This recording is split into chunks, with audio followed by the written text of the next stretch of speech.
One, and we're off. Cool. I haven't done an actual debate in a little bit, so.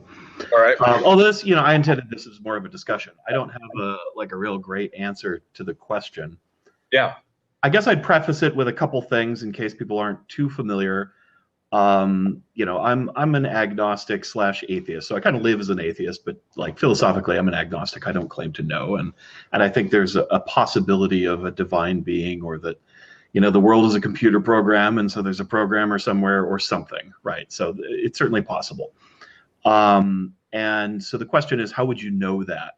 And I don't think there's a lot of easy answers. One of my problems with religions, and I grew up in a family that has people of a lot of different faiths. I've got Mormons and Jews and Hindus and Buddhists and all kinds of stuff in my family. And, so I see this kind of, I've, since a pretty young age, seen a diversity of religious beliefs, right? And I observe that the methodologies that they use to achieve their religious beliefs are similar, but they come to pretty wildly different conclusions. A lot, we're taught things as we grow up, and one of those things we're often taught is religion. People tend to stick with the religion they're taught or some derivation of it, right? So, and we all know that things we're taught pretty early stick with us, but we can change them, of course, over time, but it tends to stick with us. So that's where most people get their religious views from initially. As you get older, you tend to be a little bit more challenging, of course, and you get in and ask different questions. And so people come to different conclusions personally. There are some people who kind of have reasoned it out. They've looked at the evidence in the literature and they've made a decision on what they think is likely. And there's other people who have a more intuitive experience, or they prayed to God and they had a feeling, or because of the emotional response they get in church, it has always been self-validating, that kind of thing, right? But that's true of people of wildly different religions, right? And you would expect, if there is some kind of exclusivity from one religion to another, that the ones who were following the true religion would have a substantially different kind of experience than others. It's my observation. Now, we don't know exactly how all the religions started, but from those few religions I've been able to study that do start in modern times, they usually start with an individual or a small select group of individuals who receive some kind of revelation, a spiritual revelation, whatever it is. Sometimes they claim they talk to spirits. Sometimes it's just a feeling that they've had, or it's just sort of the feeling of being inspired and writing down an idea, and you go, oh my God, that's the truth, right? And they become very passionate about it, and they teach it to other people, and they convince them that that's worthy. Do you mean modern times as in like last century, or like last few millennia? I'd say like my lifetime, right? Just the ones I've been able to observe, or let's say in the last 75 years, Okay. So I like this. I'm really interested in cults and religious groups and things, and I'm very curious, like, why do people believe? How do they believe things, right? Yeah. So from the things I know exactly how they happened, more or less, as opposed to like we go back, and I don't know how Judaism started. Nobody really does, right? I mean, you've got the Bible, and you could trust that, or you could, if you try to piece together, I mean, it's just too far back, right? Sure, Christianity is pretty hard, right? We have more information about Christianity than Judaism, certainly, but it's still a pretty difficult challenge. Mormonism, we know that pretty well, right? That's one that's older. It's I don't remember exactly when it started. It's modern, I would say, but it's not in my lifetime, so I know a little bit less about it. But it's better documented than a lot of religions. Anyway. So what are some that have started in your lifetime that come to mind? Let's see. Besides the one in the news now with the actress Macklemore was, getting wrapped up in. Have you heard about that? A little bit. The one that's sort of like a business empowerment thing, but yeah, some kind of sex cult element. Yeah, I did read about that. I was very curious about it. It was like how do women choose to get branded, right? Yes. How does that process happen, right? I'm fascinated. And it was interesting. They explain it, and you're like, okay, I can kind of see that. You build up a sense of trust and investment, and eventually you just increment that up until somebody's willing to make a certain kind of commitment, even though they have doubts about it at that point. I mean, the women who got branded were not 100%, but you have to choose. If you're on the line, if you can just get nudged to 51%, then you'll go ahead and do it, right? Yeah. But yeah, no, I was thinking, like, I watched Wild Wild Country. I don't know if you've seen that. It's on Netflix. It's a really good documentary about the Rajneesh in the 1970s. So I was around during that time. moves over to America. They started a cult compound out in Oregon. They tried to take over the town. They ended up poisoning some people. But in the video, or in the documentary, there's a lot of interesting stuff about who were the people in the cult that actually kind of instituted that. And there was a lot of back and forth. The cult kind of imploded, and the guru ended up splitting from his kind of confidant, and they created all kinds of chaos and stuff. But really interesting documentary, by the way. It's really worth watching. But I don't know. So that's another one. You've got the what's it?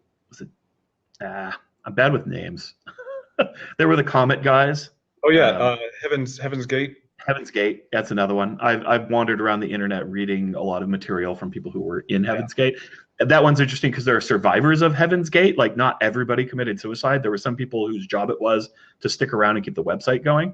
Oh, I didn't know about that. Yeah. So they were, and they're still part of that faith, right? And they do keep the website going. So they're still around. They're still part of the religion even after what happened, right? So yeah, usually you just think about the Comet people and the ones that died with really nice shoes. Right. Yeah. You assume they're all dead, and the weird ironies of it, right? So I don't know. Now, I don't equate Christianity to cults, right? But to me, religious belief, it stems from a similar way. And the idea that the Bible was inspired by God, it was it's understood that people wrote the Bible. God didn't physically write it, right? People did. The idea that they were inspired by that spirit, right? So my question tends to be, and one of the reasons I really have a lot of skepticism for religion is I find people's inspirations to be inconsistent, right? And not necessarily trustworthy. The things that people feel are right and true and good and whatever sometimes are and sometimes aren't. It's just not a reliable way to gain knowledge, in my view. Right. And to me, that underpins almost every religion somewhere. Now, I don't know, of course. I can't know.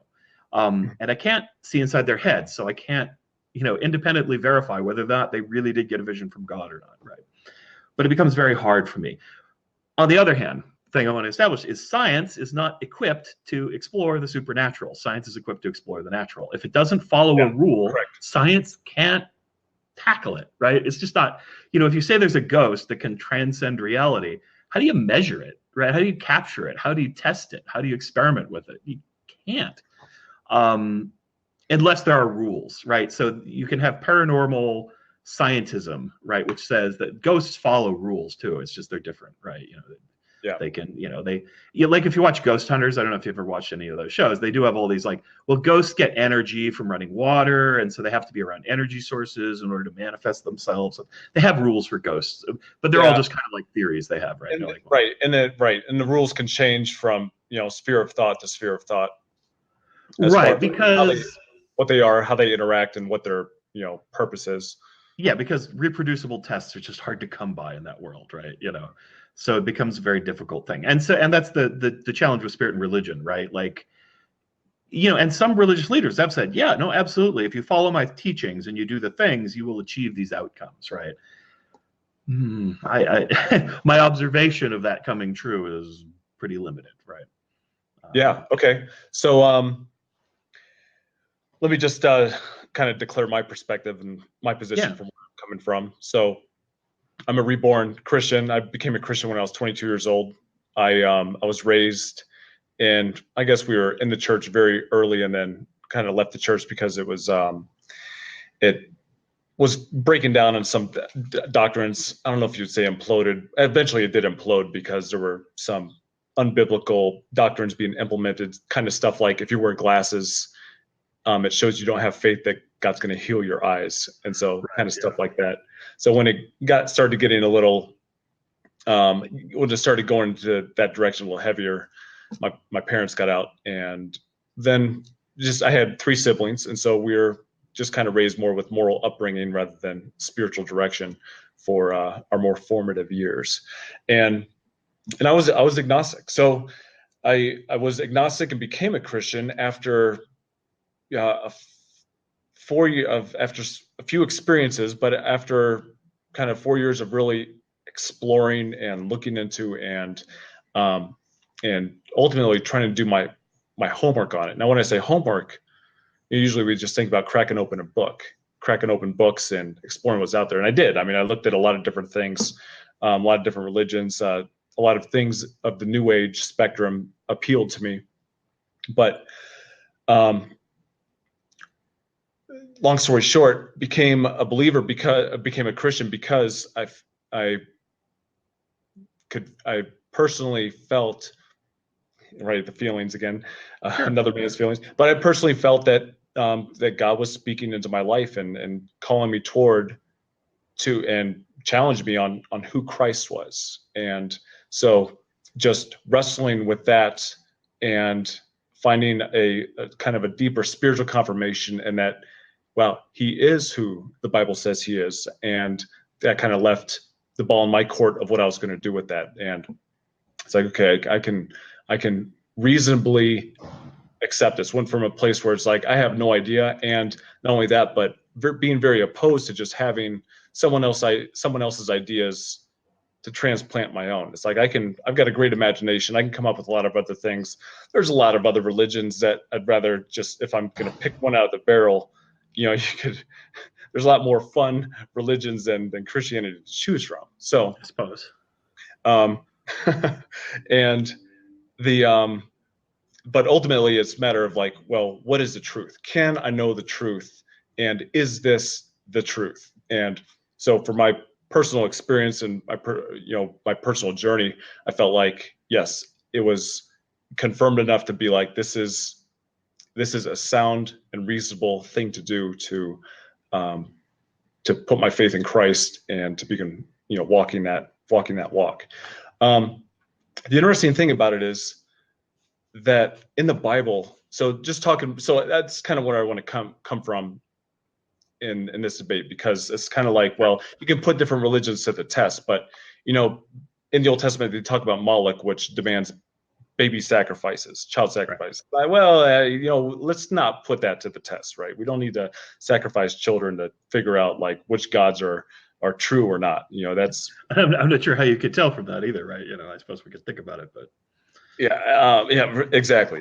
And but the Bible does actually give it does put a premium on not only the knowledge of God, but also the onus on man, our responsibility for seeking that out. And so it's not a matter of, and so when you see that principle come up again and again, it's not a matter of, and this is kind of how I thought, and I'd be interested in your perspective of just the idea that, you hear the gospel and you're supposed to accept it, on blind faith, or just because someone told you it and whatnot.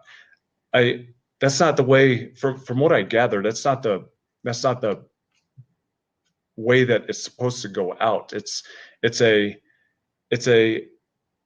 I guess a religious / spiritual message that goes out or that impacts people because it is true. But if you're just hearing it like my words, then it doesn't necessarily mean it's true or not. I mean, you're going to get versions from a lot of different people, sure. Especially different religions that can tell you the exact same thing I'm saying.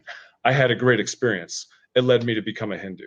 Vishnu showed himself to me. Yep. Muhammad was correct because that's how I just felt God showing me he was. Yeah, right. Yeah. So he worked changes in my life. I mean, that's a very common one. It's like I was desperate. I prayed to seek guidance. I had an inspiration. I followed that inspiration. My life is much better. Right. Yes. Yeah, exactly. And so the idea is, and I'm kind of rambling, so let me form this into a question to maybe get a conversation going. But sure. Do you believe that it is possible to have an objective grasp of reality of the supernatural if it exists? An objective grasp of the supernatural. Yeah. I mean, if I'm going to parse those definitions really finely, yes. I mean, objectivity, I might say it's very hard for any human to have a truly objective viewpoint of anything. I feel like we're trapped within ourselves, right? We cannot be, unless I could be God, I can't be omniscient. And so I can't see the world from a truly objective perspective. I'm always seeing out of these eyes, thinking with this mind, living with these experiences, right? I can't escape that. We can try to test what we think against things that we can't control. If that makes sense, right? That's kind of the scientific method, right? You go out and you're like, say it one more time. We can try to validate our views, our opinions, by performing experiments or tests, as you will, to be more informal, that are beyond our control, right? So if I'm going to test whether or not praying makes me happy, well, right, like that's in my, like whether I'm happy or not is partly my own, so that's a very subjective thing, right? If I want to test whether or not I can levitate through meditation, right? I probably don't want to do that in a dark room by myself, right? I can come out and go, I feel like I levitated, man. I felt the floor lift away from me, right? Yeah. Maybe it did, maybe it didn't. It's very subjective, right? You want, like, I'm going to videotape it and then I'm going to have somebody else watch it later, right? I'm not in control of their opinion or of the view, you know. So you're taking away, you're trying to remove your own subjectivity as much as you can. Yeah. You could still be delusional and think they tell you things they didn't tell you, right? There's always a way to be subjective if you want to be, right? So we do those things to try and separate ourselves, to try, you know, because we distrust our own perceptions to some degree, and we should. So, you know, we come up with a way that we can be more objective. But I don't know if we could do that 100%. If that makes sense. What was the very last word you said? Do that?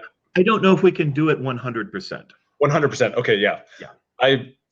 I would agree with that. And I would say good enough is good enough for our lives, right? You can't ever strive for 100% of everything. You're not going to get it.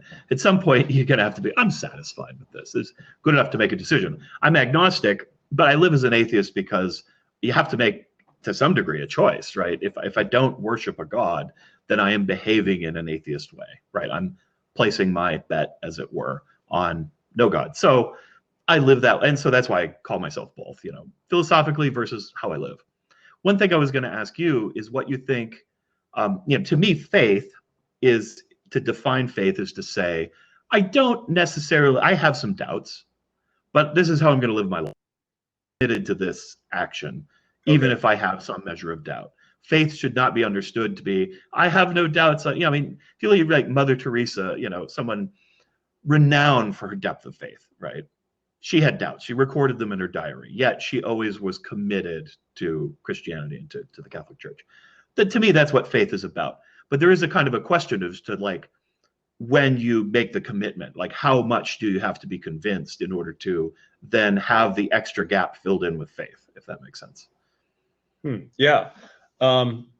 So I think that, I guess it depends, man. It's a great question, and it's hard to answer because I answer for myself, but, you know, I've talked to, you know, I've got a lot of friends that have grown up in the church, and so they were never really outside, and so our journeys don't necessarily resonate together, and the reasons that, you know, where our faith is comes from kind of flows out of, you know, our different journeys. But yeah, ultimately, I think that, you know, where does, I guess, another way of looking at it as the balance of kind of what is known and what is unknown, and, you know, where does it tip the teeter-totter, you know, when you're going from the unknown to, or from what you do know to what you don't know. And I think that, and here's what I meant. I should have put this forth. I'm somewhat disorganized in my thoughts on this, but ultimately, I think that as far as the best way to approach the knowledge of God, or maybe the strongest evidence or element that can lead someone to acquire it or be confident that they have it, is personal revelation.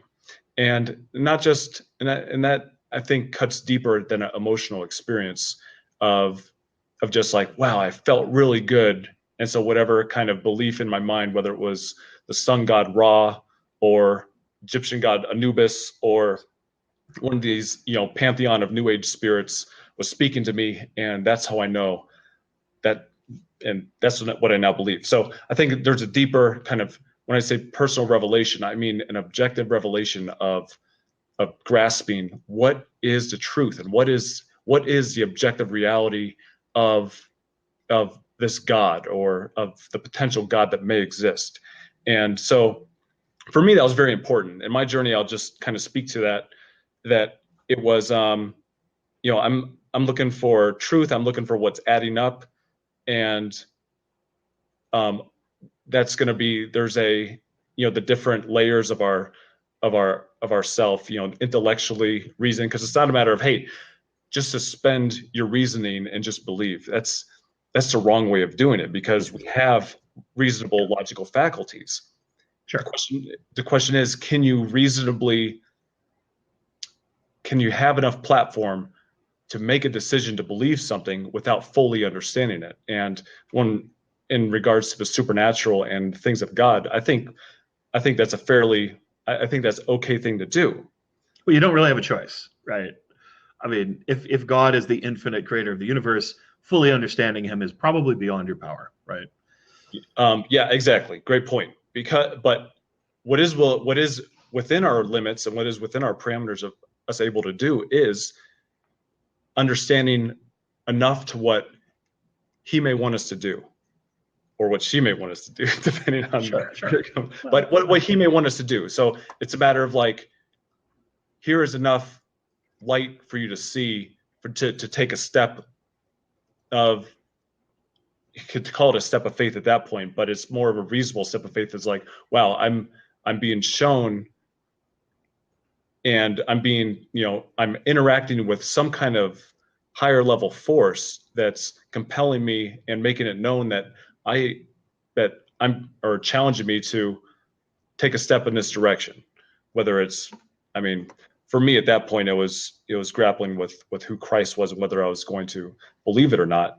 And then even then after that, there's kind of other choices of where it's been like, all right, I feel kind of pressed to go speak to this person, out in public, a stranger. And is that something I do? Is that something I'm going to do? It, puts the ball back in my court. But the point is, back to where does the unknown meet where does the known meet the unknown?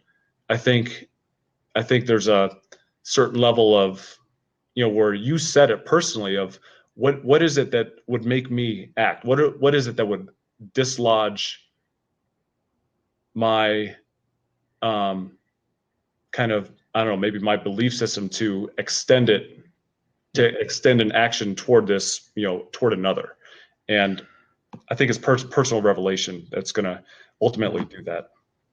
Yeah, you get into a point of kind of with the idea of a test of faith, right? And there's some of that in the Bible, and it's true in many religions, and you just hear it. It's a common story, and it extends beyond religion. It's with social trust, family trust, personal trust. It's like, how far am I willing to put myself on the line for this thing that I trust, right? With religion, it's the belief system. With personal relationship, it's just how exposed you make yourself to other people in order to put yourself in their hands. So I think that's a matrix. Everybody kind of has to face. I find there's a dogmatic tradition of religion that I'm very against, which is kind of the all or nothing, the 100%, right? I have 100% faith, and so sorry, I didn't even have a conversation going on. So I have 100% faith. So oh yeah, go ahead. Don't worry about it. Where was that? Right. Yeah. So 100% faith. And so they're saying, like, because I'm a believer, like, I'll do anything, right? I'll fly a plane into a building. I'll kill my mother. I'll sacrifice my son. Well, Christian jab there. I'll do whatever it takes, right? Yeah. Like, because I am 100%. It's that sort of fanboy mentality, right? To me, as a humanist, I would say, hold up a moment, right? It's okay that you have faith. It's great. That's a good thing. It's good to have foundation and trust. Otherwise, you can't live as a reasonable person, right? But the more extreme the situation, the more you are asked to do, the more you should consider your doubts and concerns, and maybe say, you know what? Like, I do have faith, but there are limits. And because I'm a wise person and a person who is nuanced in my thinking, maybe I won't go past a certain point with this, just in case, right? I've made a mistake. Because if I have made a mistake, what I'm about to do is a terrible, terrible thing, right? So maybe we should just err on not doing the terrible, terrible thing, and Yeah. So for me, that's the scary part of religion is the people who are so 100% that they will do anything to prove that they're 100%. Mm. And that scares me, especially in light of my observation that religious beliefs come from people's personal experiences and feelings, which I agree with you is to me, the only practical way for you to really divvy up the difference between religions. There's a lot of people who will try very hard apologetically to parse one religion versus another, but my experience talking to people of different faiths, it really just comes down to these personal experiences in a big way, right? So don't, maybe put your own life in your hands for personal experience, but please don't put somebody else's life in your hands because of your personal experience, right? Which I feel like that can I feel like that's generally not a bad rule, and especially when you look at when it comes to mind, I think like, okay, yeah, sure, suicide bombers in the name of Allah doing what they're doing. I'm curious as to like, do you think what kind of harmful Christian extremist examples have you seen as far as people that are going to go to the extremes of following the principles that that kind of Christ has led an example of and kind of set forth? Well, let me first clarify that to say that, I study the Bible to some degree, and especially, the Gospels, specifically like Jesus's statements, and I find that, it would be very hard to be an extreme Christian if you're actually following his advice, because he advises a lot of humility, a lot of grace, a lot of acceptance, a lot of like not being crazy about stuff, right? Generally speaking, there's parts where he's strident, but he's not advising people to be strident over one another. So a real Christian who's extreme, I think, is extremely peaceful and relatively passive, and not really gonna like be a problem for me. It's the people who kind of take it the other way, who I think are very largely ignoring Jesus' central messages. Somebody who's going to blow up an abortion clinic. We've had those people. People who say we should just, who vote for, we should just turn the Arabs into a parking lot, right? Make a glass plane across Saudi Arabia, right? Or there are Christians who advocate for these things. I've met them. They're like, a strong God, we should punish the infidels, wipe them out, right? Sure. Spain, when they conquered the South Americans, right? It's our God-given right to have this land. Anybody who doesn't believe can just be killed because God wills it, right? Yeah. So there's lots of extreme examples. Personal people, I mean, in today's world, Christian teaching really doesn't support those things, in my view. That's like a corruption of politics and things that get into it. But nonetheless, people use their faith to justify that stuff, right? Because people have different beliefs, as you experienced in that early church you were in, right? Yeah, well, and ultimately, I mean, when you look at that, you look at the kind of church you're in, you just see a little, kind of trace a hierarchy of power that traces up to it. And so the probably the main thing at war with, Christianity really supposed to represent, as far as being true to the principles of Christ, is just the ego that that Christians bring in, that is and has to be a constant wrestle and to be kept in check. It's interesting, and I kind of agree with you. I feel like the more extreme the Christian is to the principles of Christ, I think the better off things are going to be, versus like the more extreme that, say, a Muslim is to the principles of the Quran, which do allow some open-ended violence. The kind of worse off things are going to be. Yeah, I guess so. I mean, we're going to talk about it. I would agree that generally speaking, Islamic texts are a little more violent than especially New Testament Christian texts, especially if you like to drop off Revelations, which I think is pretty silly stuff. And if you could take out like certain parts of it, but let's just say take the core Gospels, right? Sure. I find them a pretty good book of human behavior and teachings, right?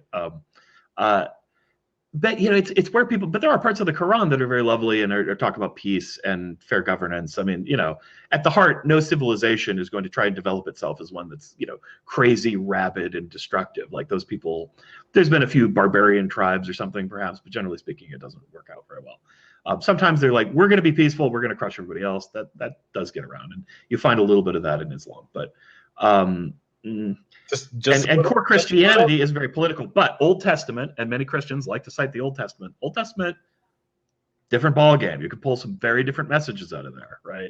Okay. If you're determined to, you can sacrifice firstborn children. You can destroy the whole world because it's evil. There's a lot of things that you could say this is a moral guideline to follow in the Old Testament that are not very loving and peaceful, right? And many Christians I've encountered who have these feelings use the Old Testament to justify them. Gotcha. Say that last line again about many Christians I have met who have these kinds of opinions, who are violent in nature to me, okay. use the Old Testament to justify those moral systems, right? Or those gotcha. Yeah.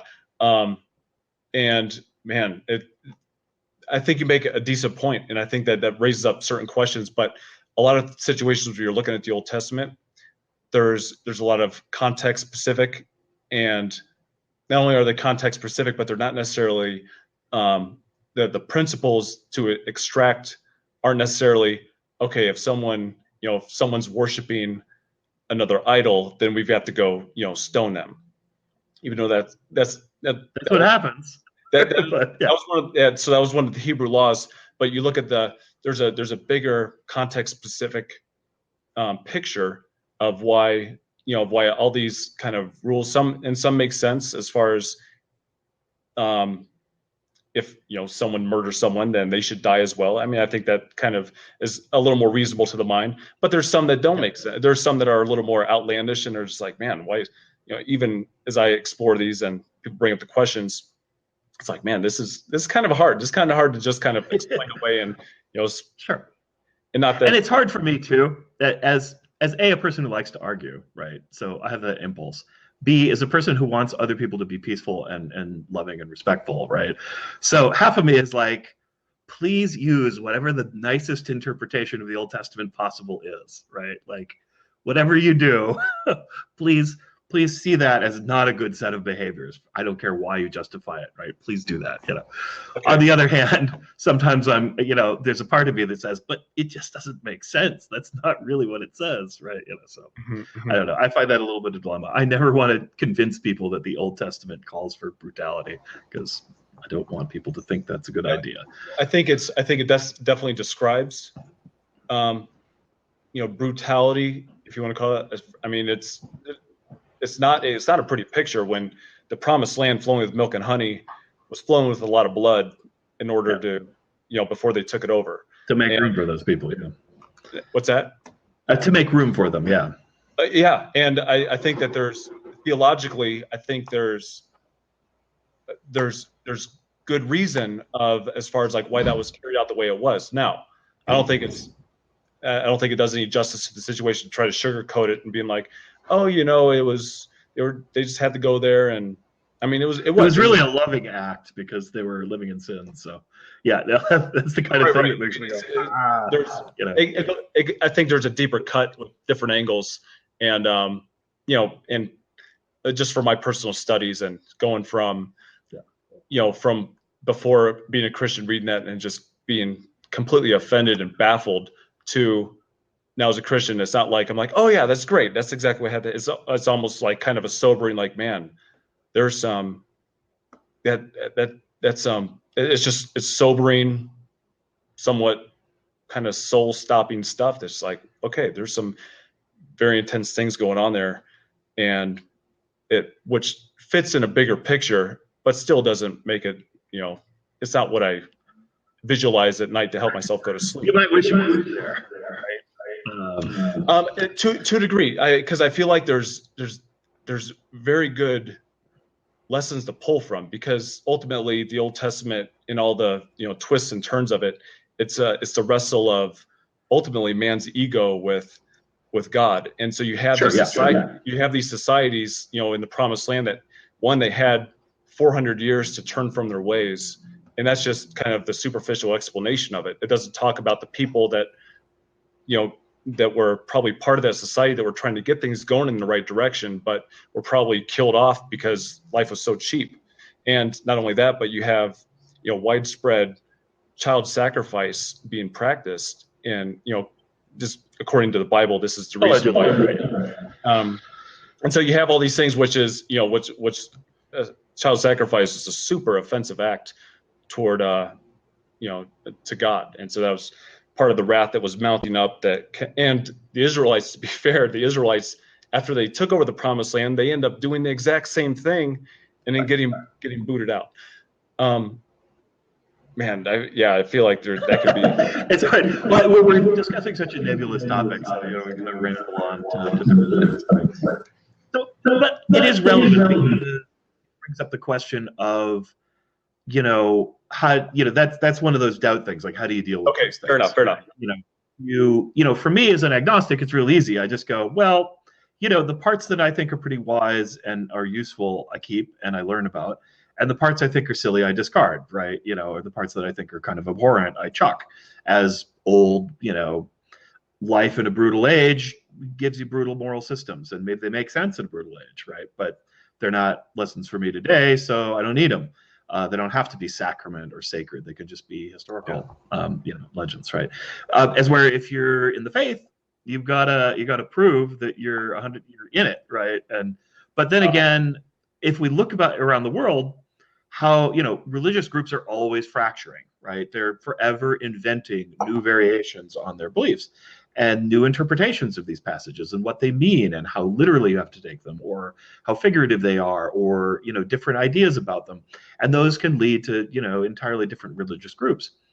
To me, that's a good thing, right? To me, that's saying people are using their own judgment and their own experiences to make decisions for themselves. They're changing the religion to better suit the wisdom that they've gained rather than the other way around. And that makes me happy as kind of a humanist, right? I'm like, well, that's good. They're trying to work out problems and make solutions to it. And if that means they adjust their religious framework, then that's great, because hopefully they've made it better and not worse. Fair enough. Yeah. And you look at theology and things that of attempting to explain, in a reasonable way, not necessarily trying to brush it under the rug, but just really trying to give it an honest look. Things in the Old Testament, especially things which are a little more obscure. Like I don't know if you've ever heard of the Nephilim and, Yep. Okay. Yeah. So then there's Book of Enoch. There's all that good stuff. Wide range of views of like how the Nephilim fit in and what they are. But that being said, though there are some difficult things to trip up, and I think that are very uncomfortable and frankly difficult for a Christian to reconcile with some things in the Old Testament. Got to remember that the whole reason why that's even brought to the table in the first place, or why that's even part of the discussion, is because of what the New Testament records. So if there was no Messiah that was the fulfillment of these things, and that ultimately led to the New Testament being there, then man, I may have been an agnostic. You'd have pretty much ancient Judaism to choose from, and then I don't know, maybe Islam, or I'm sure the world would have been a very different place. But ultimately, it's the argument and the claim of who Christ is, which gives validity to the Bible, in the whole Bible. You're talking about a lot of stuff, and so that's what brings these other things into discussion. But ultimately, it's I think though it can be uncomfortable for me to try to explain some of these things in the Old Testament, even if you get slammed in an argument or debate, or someone just schools me on like why it was just horrible things happening. The crux and the fulcrum of Christian faith has always been like the identity of Christ. Sure. And go ahead. I mean, to me, from the outside, I see Christianity and Judaism as very separate religions. And while Jesus was clearly a Jewish person, to me, he was a Jewish cult figure in the sense that, not in the bad pejorative cult sense, but in the sense that he was an individual who started a religion based on his views, right? And they were very powerful and influential, and they made a huge difference in the world. And I mean, there's no denying the power of Christianity and the power of Jesus' message, right? But he's a cult in the sense that he's an individual who came up with his own religious framework based on an older one, borrowing its legitimacy, Okay. but with very new and very different, strikingly different ideas. So he created a continuity between the two of them. But to me, when I read the two books, they're starkly different, right? They have a starkly different message. They have a starkly different kind of a God that they worship. Because I don't have to synergize them, right? I'm free to just kind of observe the differences and go, wow, these are really different, right? When you speak to Christianity, if it weren't for the New Testament, you probably wouldn't have an attraction to the Old Testament, right? That makes sense to me. I find the New Testament a lot more attractive without revelation, because I find that silly. But so I'm in the Jefferson camp. I would write my own Bible, and I would write out all the. I was about to say it. Leave the good parts, right? Spiritually, I'm very similar to him. I'll be like, yeah, Jesus, good guy. Lots of thoughtful things. Christianity, pretty good religion, except when people use it really badly. Good stuff. And I'm probably partly biased too, because I grew up in a Christian culture, right? America is a Christian country in a cultural sense, not in a government sense, but in a cultural sense. And so I'm heavily influenced by its values. I don't think the Ten Commandments is the underpinning of all human morality, but I do think it's Christianity is an underpinning of the United States to some large degree, right, culturally speaking. And so I'm biased towards it to a degree. I do, however, like Buddhism quite a bit as religion in my studies. I don't have a lot of bones to pick with Buddhist teaching. Like Christianity, it's a bit extreme for me. I don't turn the other cheek when somebody attacks me, right? I'm not as meek as Jesus is by any stretch. Okay. Don't think it's always wise to be quite that meek, or that, forgiving. And just with Buddhism, I'm not really about detachment. I don't want to completely detach from the world, because I like the world, actually. I pretty enjoy my attachments. So they take it a bit far. But I do think a lot of people could use less attachments and less worry about things they can't control. Yeah. So Buddhism has some core tenets that I think that's pretty smart. But, let me I want to kind of develop a little more of like personal revelation in the final 3 minutes that we have. Yeah, go for it. So the idea of seeking and finding, which those are some of Jesus' own words: seeking you will find, asking will be given. But we also find, a verse that was pretty that I've always found really substantive from the Old Testament, and in the book of Jeremiah, it talks about just a prophet addressing the people, and he's speaking on behalf of God, saying, "You will seek me and find me when you search me with all your heart."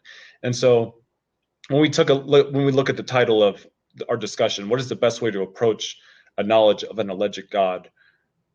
I think that I will put forth to say that it's an honest and an honest heart of, with a heart of integrity to pursue to have an honest pursuit of desiring to know what is the truth. What if coming from an agnostic, is there a God? What kind of God is there? Because even if you're just like, okay, I'm willing to agree that there's a supreme being that created the universe and life, and that's what I believe. And it was just a nebulous general belief. But how does that? But even if you believe that, then there's still quite a few options to choose from, and ultimately, at least from the Christian perspective, if the Bible is true, one way to put that to the test is to pursue spiritually what this higher truth may be, if it exists at all.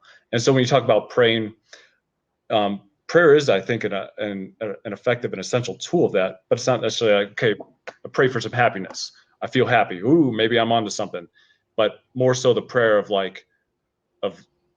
God, who is out there. I want to know what is out there, and help me understand what it is beyond deeper than my own bias, deeper than all the noise of the world and the religious noise of Christians, Buddhists, the top five, and all the ones that fall underneath it, to truly have an objective grasp on, what the reality is, beyond our ability to sense it and come to that. I think the challenge with that is it's the best option you have available. Unfortunately, it leaves people to wildly different conclusions when they do that. And so it's hard for me to I've done it myself, and my answer has been, sorry, nobody's home. Like, no response. Like, I move on. So it's not a reliable methodology, but it might be the only methodology we have. I accept.